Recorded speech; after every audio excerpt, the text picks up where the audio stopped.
Hi everybody, it's Denise with Divine Soul Astrology. Today we're talking about the Aries new moon solar eclipse. Yeah, we are. And so this happened today at 3:57 a.m. this morning, Pacific Daylight Time. But it's fine because these eclipses are happening. They could affect you for up to 6 months. And this is a 2-week lunar cycle, really it is. So it happened at Universal Time at 10:57. The moon is at 9 degrees of Aries, and anyone with Aries, sun, moon, or rising will feel this, right? And also the cardinal signs, which are Cancer, Libra, and Capricorn, will most likely feel this. Everyone will feel this to some degree because the new moon is about new ventures, new discoveries, planting new seeds. And we're coming out of Pisces season, which is really endings, right? It is, today we're not talking about Pisces, but Pisces season is really, Pisces is about endings. It's about transcending. It's really kind of about ending, letting things go, but transcending them, able to overcome them. So spiritually, really is transcendence, but let them go, right? So with Pisces ending, Pisces season ending, and Aries, we've been in Aries season since I believe the 20th of uh, the 20th of this month.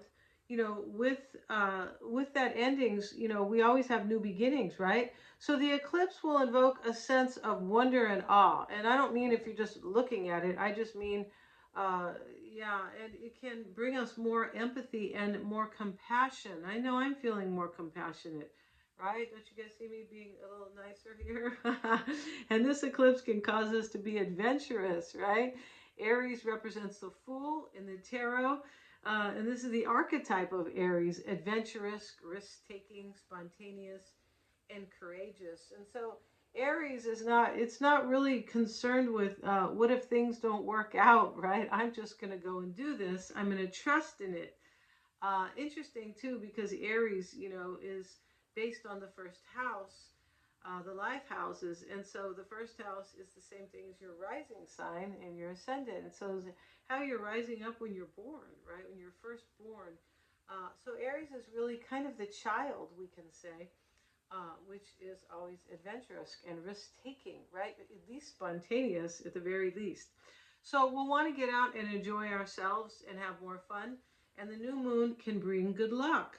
The sun and the moon are in perfect conjunction. What is a conjunction? A conjunction means that planets are together. Some people want to say they're married, but the planets are together in a particular sign. We can have a hidden conjunction where they are still together, although, it might be in a different sign, with, not too many degrees away. Um, and so the sun and the moon are in perfect conjunction, meaning they're quite tight. I feel like they are both at 9 degrees, but I'm not really sure of that right now. I'm not looking at the chart. It's a very, I believe they are, if I'm saying it's a perfect conjunction, right? But they're complementing each other, right? Big time. And so the sun is bringing the courage and the clarity and the divine masculine, right? The sun is about the divine masculine, and the moon is bringing this receptiveness, this openness, the intuition, the yin, and so the divine feminine, right? We need both in this world, right? And when we don't have the yin and the yang together is when things start to go south, and in everything, really. And so at the time of the new moon, the sun and the moon are in divine harmony with each other. And the new moon solar eclipse, the north node of fate, is highlighted with the new moon. It's very connected to the eclipse, the nodes. These are the lunar nodes, as it highlights your future path, potential growth, and striving. The north node is where we want to go. And it can also, with our potential growth, learning the lessons that we came here for, urging us toward our soul's purpose. And so the moon is in a semi-square with Uranus. So the semi-square is a minor aspect, um, but this too is, with Uranus, there's a little bit of pressure there, creating a little some subtle tension. But Uranus is in Taurus, and Taurus doesn't do well with change. It's a fixed sign, and Aries is a cardinal sign. Aries is about change. It's about my new endeavor, where I'm going, my being spontaneous. And so Uranus is causing change and liberation. So we're going to feel a little bit of pressure with that uh, semi-square. So let's talk about the signs. And I am excited in this reading, in this presentation, because it is all brand new. We're in Aries season. We have an Aries new moon. Spring is here, at least in the northern hemisphere. I don't know how it is in other countries. I don't know, but at least here we are in the spring, which is all about new things, right? In Spanish, the spring is called primavera, and that is the first green. So we can see this as all brand new, right? And so for Aries, this is your new moon, your solar eclipse. Mars is in your fourth house of your emotional foundation, home, and family. The fourth house is also your home address. It can be, and so you might want to move residence, Aries. You're going to feel that your desires and your goals are most important. Those are paramount, and you're going to have the drive and the courage. Mars is trining the North Node of Fate, and so whatever's happening for you, Aries, in your life is fated, right? It's also going to depend on your own natal chart. I'm not looking at your chart right now. And so, but you might feel that with the solar eclipse, you might definitely feel that, wow, this seems fated. Definitely. And so the North Node of Fate is guiding you toward your true purpose, Aries. Mars is in a favorable aspect with the other planets. And it is sextiling Uranus. So a sextile brings an opportunity. So this is an opportunity or to have more fun, to liberate yourself, and to move forward authentically. And this is really what Aries is all about. And it is to be authentic and to move forward. And there is a sense of liberation as well. Doing things that make you happy and fulfilled, Aries, and that honor your individuality and who you really are. All right, so for Taurus, the new moon happens in your 12th house of mystery, closure, and the unconscious.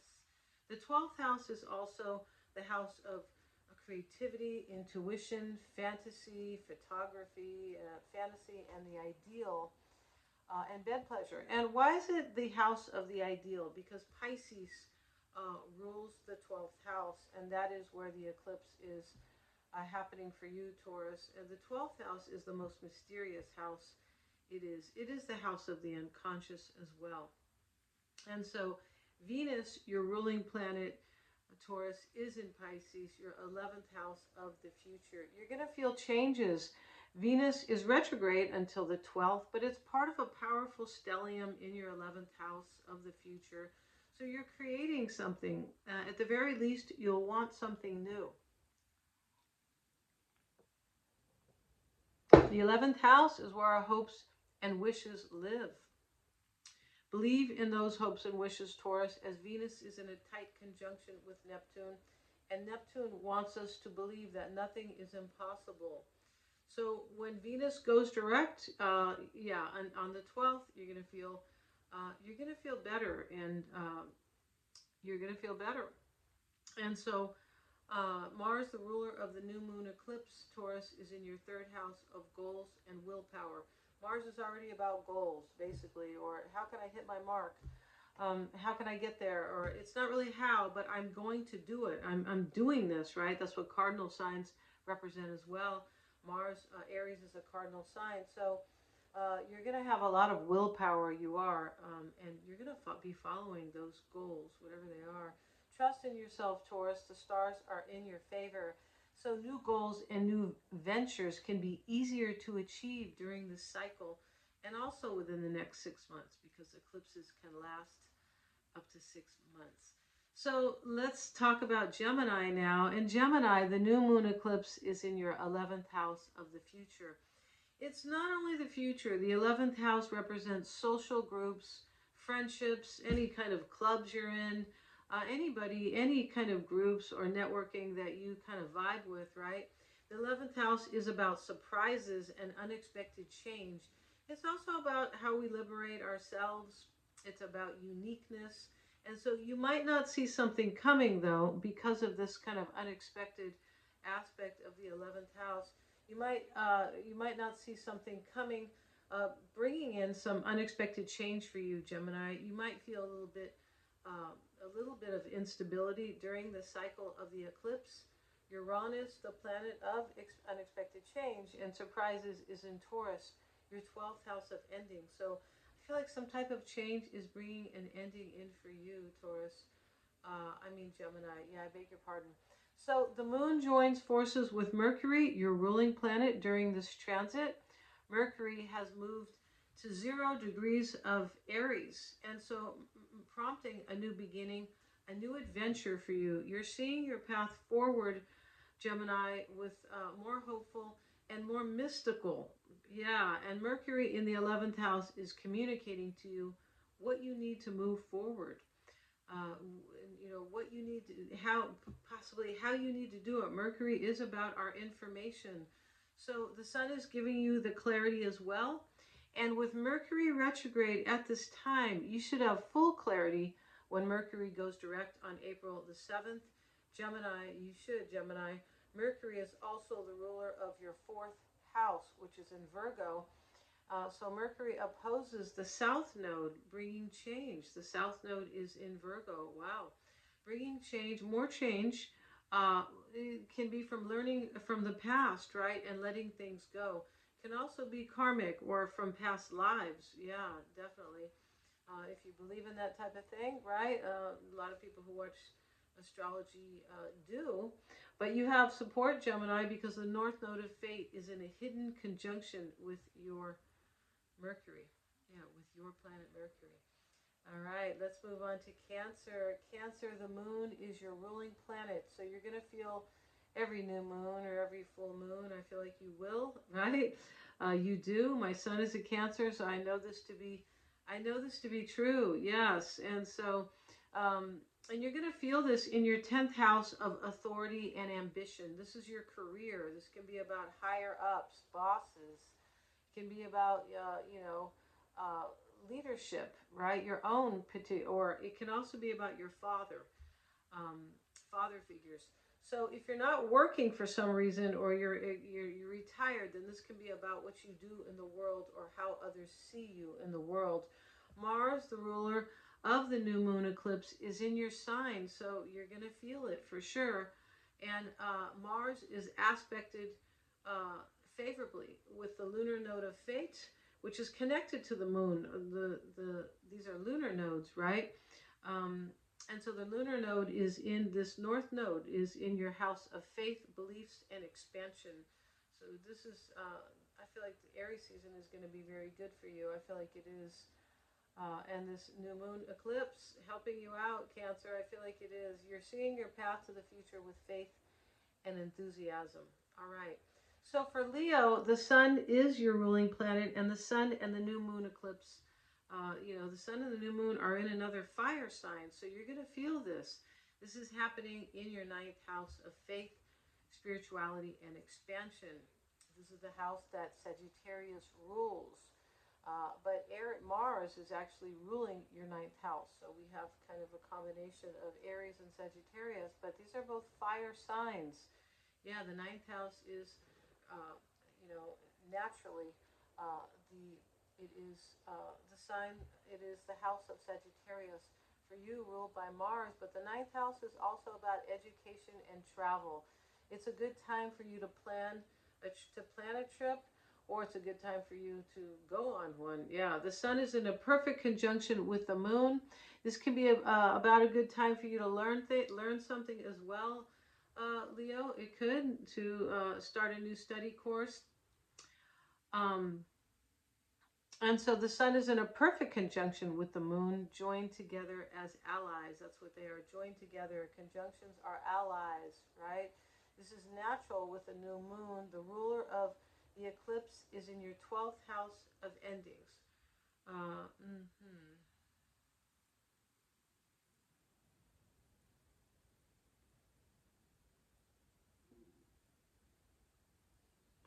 All right, allowing you to let things go and believe in your path forward.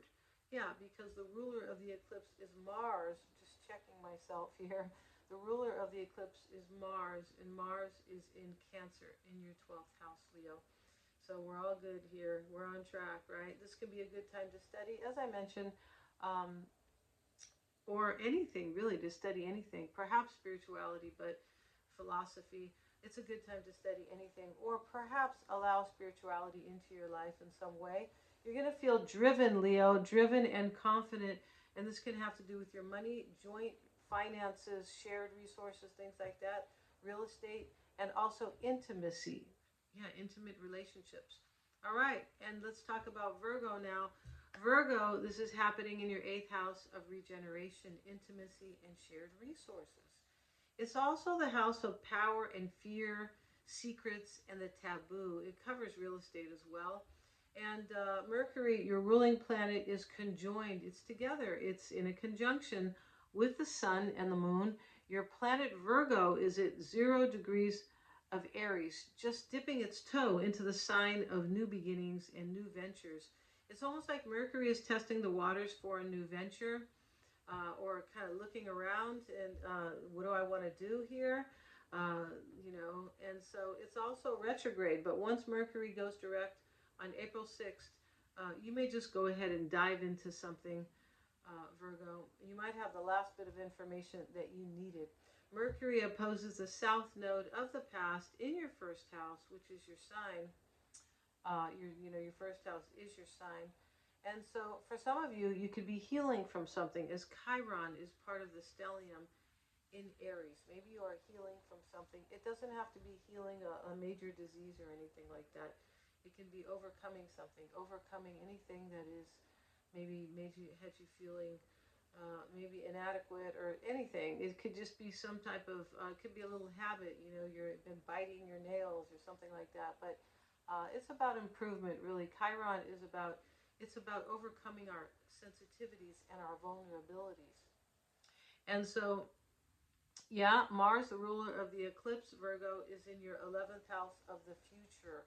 So Mars is already about change, and it is sitting in your 11th house. You're moving into something new, Virgo, and liberating yourself in some way. This could be a time where you enter into a new relationship, or you may be closing one out. The 7th and the 8th houses are both about partnerships. All right. And now we are going to Libra. And Libra, you're a cardinal sign like Aries. Another reason you might feel this. This is all happening in the 7th house, in your 7th house of relationships. And in a natural chart, you rule the 7th house. And the 7th house is all about Libra. It's about relating and relationships. So the 7th house is about how we relate to others, as I said. Venus, your ruling planet, is in your 6th house, Libra, of everyday living, health, and work. And Venus is supporting you, Libra, as it allies with the North Node of fate. And also Saturn, the planet of authority and achievement. Mars, the ruler of the new moon eclipse, is in your 10th house, in your house of authority and ambition, in your house of father figures, bosses, leaders, higher ups. You might get a new job or a promotion or more responsibilities. All right. So let's move on to Scorpio. And this is your new moon in essence. Why do I say that, Scorpio? Because your ancient ruler is Mars. That's right. And so this occurs in your 6th house of everyday living, health, and work. Anything in the 6th house may be a priority for you right now. This could be about pets as well. You might have a new job, or you're focusing on your health, daily obligations, or your your lifestyle, right? Mars is in your 9th house of faith, spirituality, and philosophy. Also education and travel. And so Mars is in your house of enthusiasm as well. The 9th house is about being enthusiastic as well. Mars is also in a trine with your 5th house of fun, romance, and creativity. Your confidence level is up, Scorpio, especially when it comes to career. When it comes to career, I beg your pardon, or your legacy, or whatever you're doing in the world that is important to you. Whatever you are, if you're retired, just whatever you do. You're in different clubs, you're active over here. or maybe you take care of, of kids or something like that. But it's something personal is my point. Mars is in a trine with Vesta in your sign, and Vesta is the little asteroid that defines harmony and devotion. So maybe you are, coming into just, some type of, basically, a part of your life seems much more harmonious. This can be related to a father figure, Scorpio, or leaders, bosses, and higher ups. And with the MC in your sign, could be Mars is in Cancer too. It is another water sign supporting you with this grand trine, making things easier for you, Scorpio, or adding a harmonious touch to how you move and how you manage your life, could be. And so for Sagittarius, this is all happening in your fifth house of fun, creativity, and romance. You're going to want to have more fun during this lunar cycle, Sagittarius. Aries is another fire sign as well, so you might be feeling this for sure. Mars, the ruler of the eclipse, as I have been saying, is in your eighth house of intimacy, shared assets, and regeneration. Wow. All right. Honestly, your sex life could, your libido might be jumping, right? It could be when Mars shows up in the eighth house of intimacy, for sure. This is a good time for romance and getting out, Sagittarius, and getting out to have fun. Also for recreational activities, creativity, whatever you do, right? You play tennis or whatever it is that you're doing. Mars is in your eighth house. Mars in your eighth house is about your personal power as well, your new relationships and money as well. So Jupiter, that's a good thing. That's very good luckish. I feel like it is. But Mars is in Gemini, your seventh house of relationships as well. So romance is highlighted for you, Sagittarius, during the lunar cycle for sure. So for Capricorn, you're a cardinal sign like Aries, so you're going to be feeling the new moon. This is occurring in your fourth house of home and family. This is also the house of emotional foundation, kind of what makes us feel stable. And so family could be supportive right now. There could be any group that supports you, or maybe you're feeling more emotionally supported in some way in your life. Maybe you are. Can be a good time to plan a move, Capricorn, to move house. Mars is in your seventh house of relationships and legalities. This is the house of relating, not just relationships, right? For sure. It's how we relate to others in general. People you might not even have really a relationship with, right? Somebody's on your tennis team. I'm just using that example because I play tennis, right? Clearly. But somebody's on your tennis team, you don't really have a relationship with them, a formal, but it's how you relate to them. Could be. And so you might be looking at family or relationships in a fresh new way.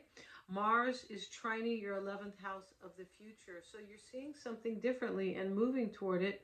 It's a great time to plant seeds with the future in mind, Capricorn. Your ruling planet, Saturn, is in your third house of goals and willpower, communication, and the intellect. So this is also the house of siblings, extended family, short-term, short-distance travel, and learning could be, right? But the family dynamic is also highlighted during the lunar cycle, Capricorn. You could also be traveling or planning a trip, or you have a new study course, or simply learning something new.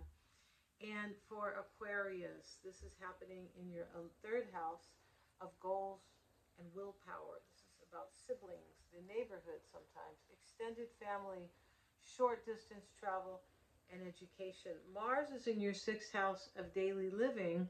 Remember, Mars is the ruler of the new moon eclipse. And so Mars is in your sixth house of daily living, health and work. This is a good time for a new job or different type of work.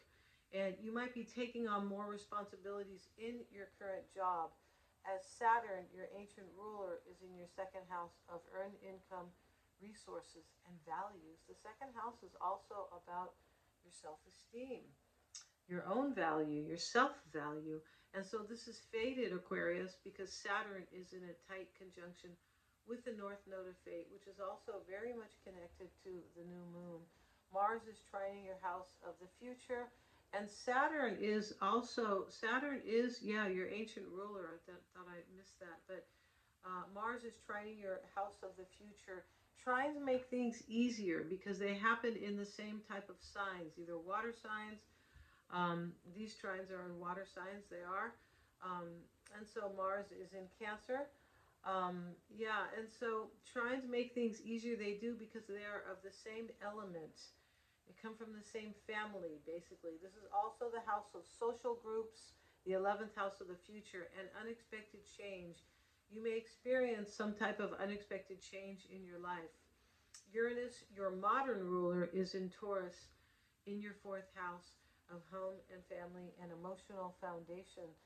Yeah, the fourth house is also about our emotional health. It can be, or what makes us feel safe, right? Mars sextiles Uranus, and there's opportunities for you to get out and have fun. This sextile is an opportunity that can make change easier because of Uranus. You might make you feel this opportunity, if you can see it, right? If you are able to see that opportunity, you might feel more at ease or more liberated in some way with this opportunity. And so it's a good time to find new avenues to earn more money if that is, important to you. A good time to get another job or find new projects that are work related. Your values and what you believe in can change during the lunar cycle. And remember, these eclipses can last up to 6 months. So it can be a very long cycle. It can. And so last but certainly not least is Pisces, right? There's a lot of activity in Pisces right now. We have plenty of planets in Pisces right now. We're coming out of Pisces season. Pisces season is always related to Aries, not simply because it is the next sign, but Pisces is about ending, so, and transcendence. So now we have a new beginning with Aries. So they are very much connected, right? In how I see things. And Pisces, this is all happening in your second house of earned income, your values, your beliefs, and your self-esteem. It can be about your possessions too, the second house.